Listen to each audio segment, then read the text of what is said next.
2 kids has definitely been a lot harder than just having one. Because my hair is all over him. That is just what I pumped and as my muscles don't properly work anymore because I have damage to my pelvic floor, dealing with being in chronic pain and just kind of accepting what happened.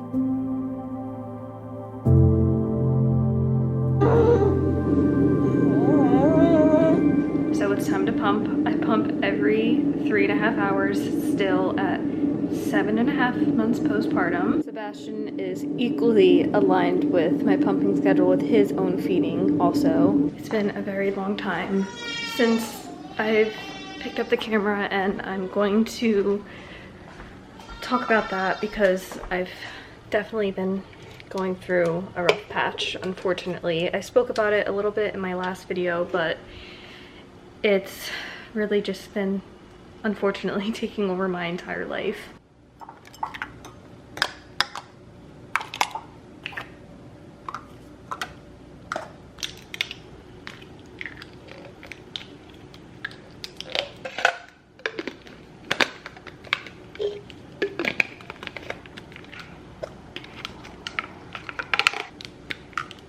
So guys, I still have a mega oversupply, but probably next month I'm going to start the weaning process because I have so much frozen milk.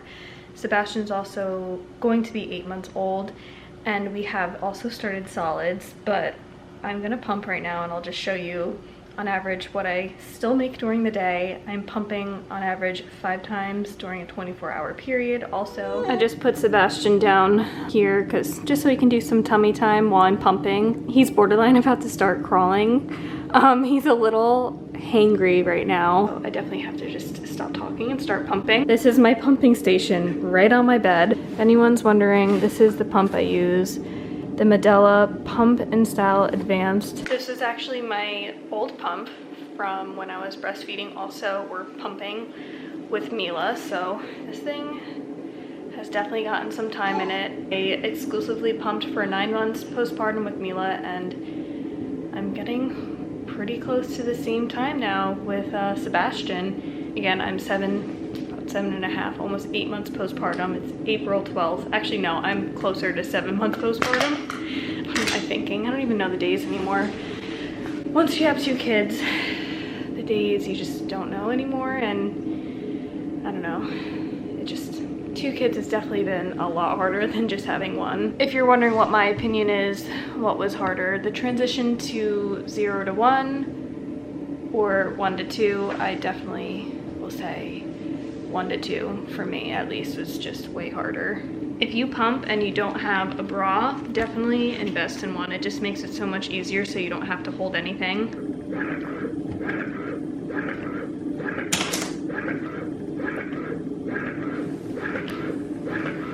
Sebastian's starting to get into stuff. Like I said, he's not really like crawling. I don't know, he's like swaying across the floor. And then he's like finding something. So within the next few months, I'm gonna have to start baby proofing literally everything. Tips when you're pumping: make sure you massage your boobs. I notice that helps a lot with getting the milk out, which is why my hand is right here. I also only pump about 12 to 13 minutes. That's typically how long it takes for boobs to fully empty out.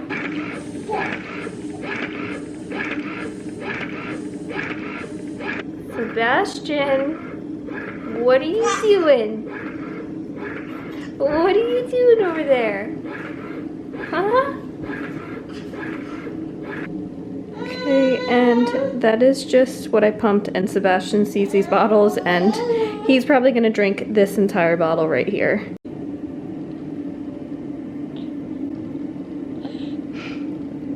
We also officially set up his crib yesterday, and then when we set it up, I realized I never bought a mattress for it, so now I'm waiting for the mattress to come in the mail. But he's way overdue in his bassinet. But, I mean, he's not really showing any other signs that it's like, well, obviously besides that he's getting bigger. But he is officially sleeping through the night. He has been for like months now, which I'm very, very grateful for. Before this bassinet, that's the Halo bassinet right there. Just about like a month ago we did send back our snoo bassinet. The snoo bassinet, 5 stars. Like, I love that thing. I swear it's the reason why I actually was able to get sleep during those, when he was, you know, tinier and would wake up a little bit more often. It would definitely helped him, I feel like, establish a nice sleep routine and, you know, helped his body regulate between day and night. I don't know. It worked for us though. So once he's done with this bottle, I usually wait almost like 45 minutes to an hour to then introduce a jar of baby food. Ever since I delivered Sebastian, literally like 2 days after, I had all these symptoms of just very, very hard to go to the bathroom. And if you have never had constipation before or stomach sensitivities or anything, I consider yourself very lucky. Anyway, I'm dealing with lots of those issues. I'm in almost chronic pain every single day of my life, except, you know, I feel like the past few weeks I've been having some breakthrough days where it's getting a little bit better because I am now working with a pelvic floor physical therapist. I found out just based upon, you know, when she was examining me and everything that we're working with, why I have all these GI issues, why it's hard, you know, to go to the bathroom and everything, whatever. To just pretty much sum up why I've been having so many GI issues and just tons of pain, like literally every single day. I feel like I'm in chronic pain due to, you know, a form of constipation because my muscles don't properly work anymore because I have damage to my pelvic floor due to childbirth, due to having the vacuum with Sebastian. I had the vacuum also with Mila. I tore in the same spot twice. And when she was examining me, she found out that I did have a 3rd-degree tear, which is pretty significant. If you have any form of tearing during childbirth, like, it's to be taken seriously because these issues, like what I've been going through, could happen to you. Or even if you notice, you know, say you sneeze and you pee a little bit and it's like a joke after you have a kid, oh, you're supposed to just pee a little bit. It's not normal. Like, you're not supposed to be peeing after childbirth. Is it common? Does it happen? Yes, but it's a signal that your pelvic floor is not working properly, which mine is severely damaged. I've been working with her for over 2 months now. We are starting to see some progression. Like I said, I've been having some breakthrough days, but it has just been still hard. We're still working through it. But yeah, listen to your body. There was something definitely off. I knew it literally from the day that I think it was like day 2, I like realized, I'm like, why can't I go to the bathroom? And then it just spiraled from there, and it's just been very hard to deal with. Because my hair is all over him.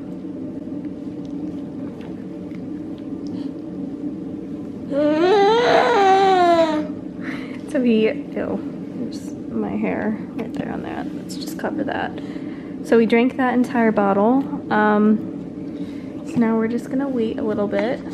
I'm only in my bedroom right now because if you're wondering where Mila is, she actually is napping. I remember a few months ago, I'm like, oh my God, like Mila stopped napping ever since Sebastian was born. I think that was just like because of the change and everything, and now she's like back to still napping. She's doing real good though. And another really awesome thing is she's like 95% potty trained, but then it's like, now that Sebastian's on solids, yeah, now I'm back to dealing with gross poops with his diaper when, you know, because Mila's been like 99% of every single morning she goes in the toilet, and it's like a game changer. It's, oh God, changing diapers is just so gross, especially when they're so big. It smells so bad. Okay, I'm gonna have to change Sebastian's diaper. I don't think there's poop in there. There's just definitely pee. Right, buddy? So when I was just changing Sebastian, I noticed he is having his first tooth cut through. I wish I can try to show it, but he's definitely been more fussy lately, which on average, he's a very, very content, happy baby. And you know, he's over 7 months old, and I'm like waiting for it. I'm like, where's the tooth? And I've been checking him like every day, and I just checked yesterday and it wasn't there, and I just checked a second ago and now I can see it's cutting through. So he's probably in some pain, which is why he's just a little bit more vocal. Right, Booby? I'm not ready for teething. Teething with Mila was awful. Like, if you have a small baby, it's your first baby, teething's not fun. Guys, I'm not ready to go through teething with him. And this is also why I don't ever do my hair. And I always just have it up or slicked back, because this is what happens.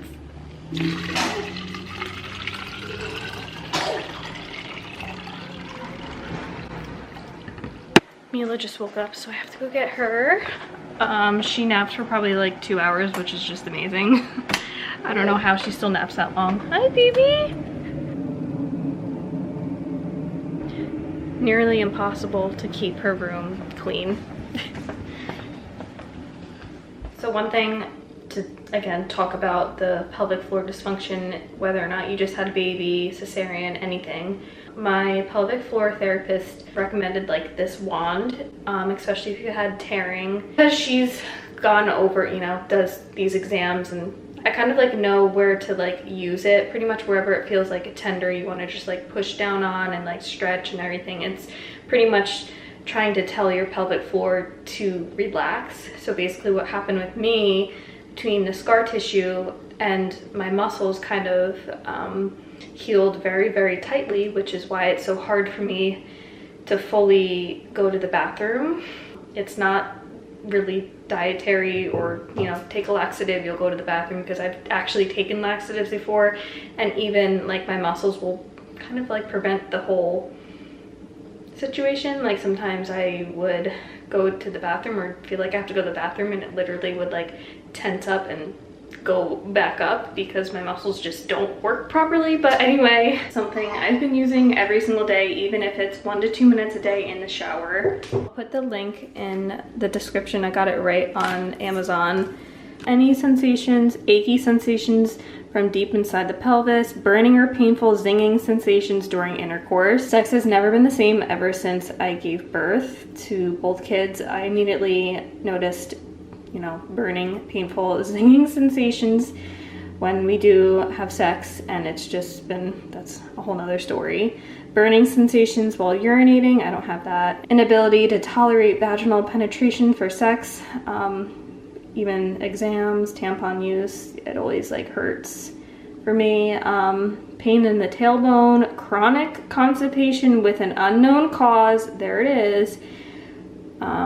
Pain in groin, pain around the bladder. She did also find a very, very minor rectal and bladder prolapse, which is also why everything is kind of just not working properly. And I highly recommend, if you notice any type of issues, even if you're having sex and it's very painful, and it's painful for months and months and months afterwards, it's probably pelvic floor dysfunction. And I really highly recommend even a few sessions with a pelvic floor therapist. It makes a humongous difference and makes you feel a little bit more normal about what's going on with your body, because for whatever reason, it's just not talked about a lot, and a lot of women suffer in silence. Like they kind of just accept, okay, well, this is kind of how it is now that I've had a baby, but it doesn't have to be that way. Me and my therapist have talked a lot about that, how it's just like pelvic floor therapy is just like not spoken of like enough, and it really is super, super important. Like your body goes through so much after, even just pregnancy alone can cause some damage to your pelvic floor, which I also had prodromal labor for 3 days with Sebastian, but you know, I'm kind of a rare case here. I just wanted to share that with you. It's pretty much 99% of the reason why I stopped vlogging altogether, because life just felt so hard with 2 kids, and then dealing with being in chronic pain and just kind of accepting what happened. And if you're wondering why I'm sharing this again, I have so many women following me on my page, and this does have to do with pregnancy and childbirth for what happened to me and everything. So Mila is requesting a peanut butter and jelly. It's 2:25. I'm probably gonna start cooking dinner around 4:30. Have no idea what I'm gonna make for dinner, but somewhat thinking maybe I'll make lentil pasta because it's super easy and I didn't take out any meat. Yeah. Ooh, I don't know what that is. Almost forgot this milk on the counter. Hey.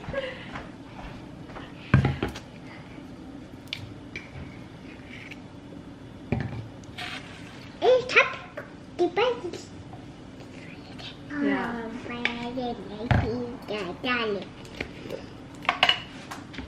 Stella.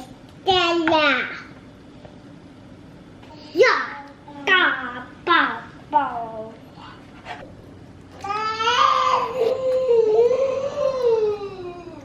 Uh-oh. Uh-oh. Uh-oh. Okay, now it's time for Sebastian's second lunch. Guys, I don't have enough creamer. I think I need to get more. Does anyone else have a lot of coffee creamer? Yeah, this is also just milk that I've been storing the past 20, or since last night. I usually bag and freeze once a day. But here's just, I think this is apples and spinach. I don't know, something. I also just prepped some sweet potatoes and butternut squash, apples.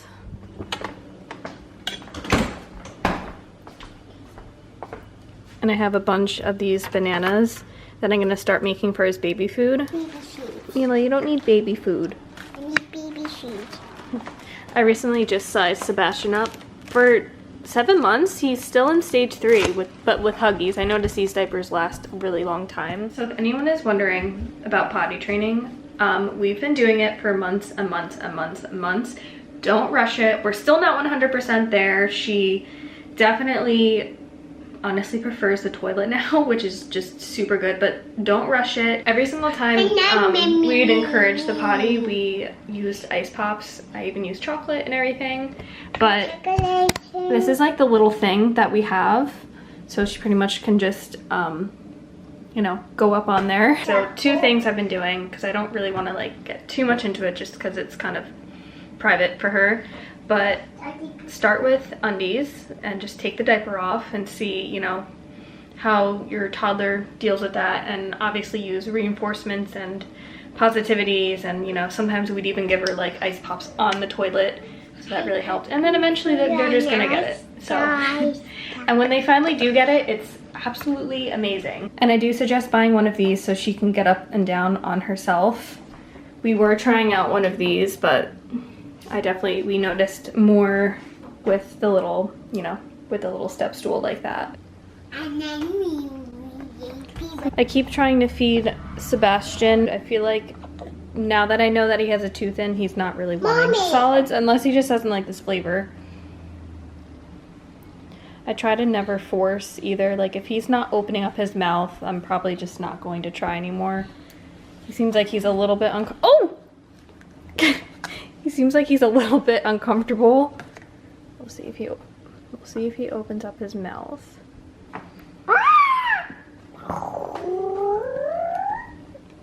So at this point, I'm just gonna stop offering. He does, again, have some better days with the food. Some days he will eat all 3 jars that I offer some breast milk and oatmeal, and then like 2 jars, whatever it is. I try to do 3 meals a day, and then obviously I don't change around his milk at all. But since he's getting a tooth in, his appetite's probably going to drop significantly. Mommy. But yeah, guys, I don't think you want to just keep watching me feed my children. Oh, you okay? Uh-oh. I pretty much just wanted to update you guys why I kind of took that break from vlogging. Hopefully I can get more into vlogging again if I don't keep having bad stomach days or whatnot. He's chomping away at my hand right now. But yeah, it's definitely a goal of mine to continue to vlog, because I know how much my vlogs did help so many of you out there, and I kept seeing all the comments come in. Ooh. I kept seeing all the comments come in, seeing, you know, where have you been? I hope things are okay. You know, I read every single one of them, so it is my goal to hopefully keep vlogging again and keep you guys all posted, because I really do love vlogging, and surprisingly I do look back on my videos, and this is definitely not a time that I want to miss in my life, because you definitely do forget it. He has so much hair all on his fingers too. Yeah, so I'm just gonna end the vlog here. Comment below if there's anything else you want me to talk about, or what you want to see with us at all, because I have to, you know, unfortunately I have to try to figure out dinner after this, and he's kind of not happy right now, but yeah. Well, Mama. so I will see you guys in the next video.